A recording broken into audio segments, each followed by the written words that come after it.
welcome back to another episode of my weekly meal prep. This week I gave in to many of my cravings I've been having lately and made healthier versions of some of my favorite foods. Coincidentally, they all happen to be vegetarian. Let's get started on cooking them.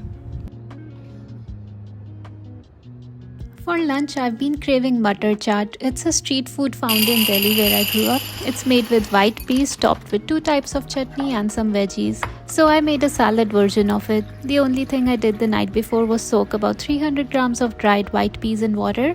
By the time I was ready to meal prep the morning after, they had doubled in size. I drained the water and put the peas into an instant pot and seasoned them with red chili powder, turmeric, salt and grated ginger.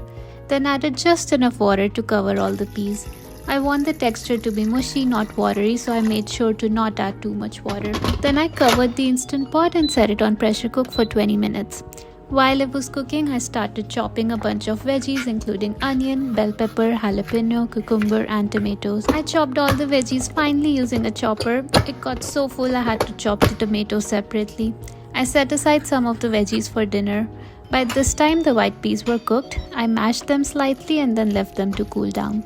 Once they were cooled down, I layered the salads with arugula as the base, then the mashed white peas, about 1 cup in each box, and then added the veggies over them and topped them with some cilantro.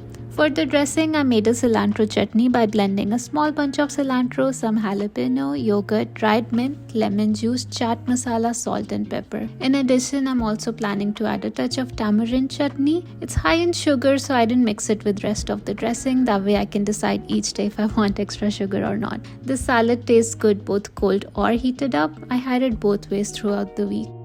With my lunch ready, I started prepping dinner. I have been craving Matar Paneer. It's a very basic curry made with peas and paneer that I used to love growing up. But I try avoiding paneer now because of its fat content, so I made the same recipe using tofu instead. Tofu also helps make it higher in protein. I started by cutting a block of tofu into small cubes and sprayed some oil over them and seasoned with red chili powder and turmeric and air fried them for about 10 minutes or until they got slightly crispy on the outside. In the meantime, I started preparing the base for masala. I ground onion, ginger and green chili in a food processor. Then on a pan, I sprayed some oil, roasted cumin and coriander seeds.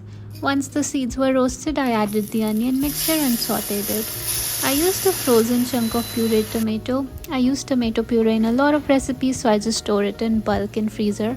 It's about 2 cups or 4 Roma tomatoes. I directly put it over onions and let it melt and simmer along with some water. Once the tomatoes started melting with the onions, I seasoned them with turmeric, red chili powder, garam masala and salt.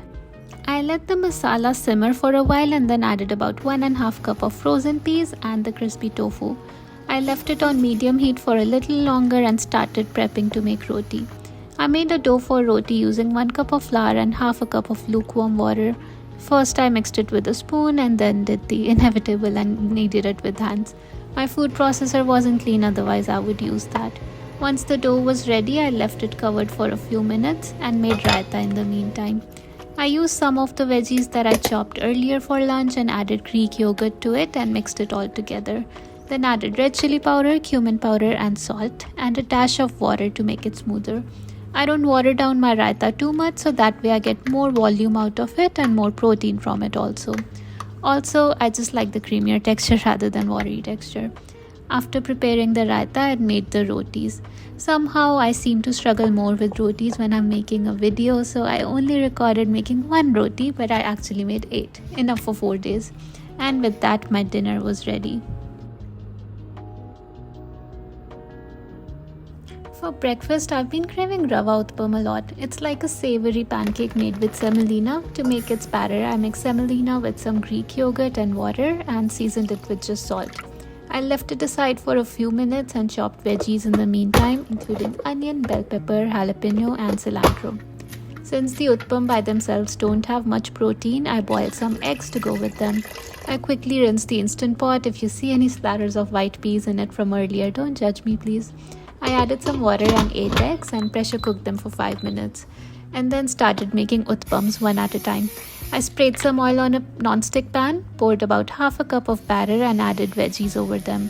I had some gunpowder masala that I bought from a South Indian restaurant. I don't know how this masala is made, but I know it tastes delicious over utpam, so I sprinkled some and flipped the utpam to cook it on both sides. I made 4 utpams more or less the same size, and once they cooled down, I sliced them into smaller pieces, mainly just so they fit into my containers well. By this time, the eggs got boiled too. I peeled each one of them and put 2 eggs in each box. And with that, all my meal prep was done. And all week I got to indulge into some of my favorite foods. Usually I try to get around 110 grams of protein per day, but these meals added up to about 85 to 90 grams of protein, so I snacked on some protein bars to fill the gap this week. If you find meal prep content useful, don't forget to like this video and subscribe to my channel.